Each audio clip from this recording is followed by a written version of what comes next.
Sekretaris Daerah Aceh Dr. Taqwallah MKes bersama Asisten 1 M. Jafar mengikuti workshop anti korupsi dengan tema Deteksi dan Pencegahan Korupsi yang digelar Badan Pemeriksa Keuangan Republik Indonesia. Kegiatan itu dibuka langsung Ketua BPK Agung Firman Sampurna Selasa 14 September 2021. Ketua BPK Agung Firman Sampurna dalam sambutannya mengatakan bukti empiris memperlihatkan bahwa pengelolaan keuangan baik sektor publik atau swasta di masa krisis cenderung memperbesar risiko terjadinya kecurangan. Dalam kondisi krisis seperti pandemi, pihak yang terlibat dalam pengelolaan keuangan rentan untuk mengalami situasi yang menyebabkan terjadinya kecurangan.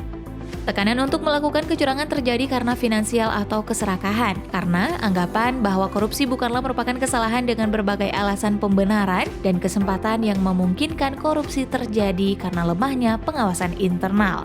Hasil pemeriksaan terhadap program penanganan COVID-19 dan pemulihan ekonomi nasional tersebut mengungkapkan ada 2.170 temuan yang memuat 2.843 permasalahan senilai 2,94 triliun yang meliputi 887 kelemahan sistem pengendalian intern, 715 ketidakpatuhan terhadap aturan perundang-undangan, dan 1.241 terkait permasalahan ekonomi, efisiensi, dan efektivitas.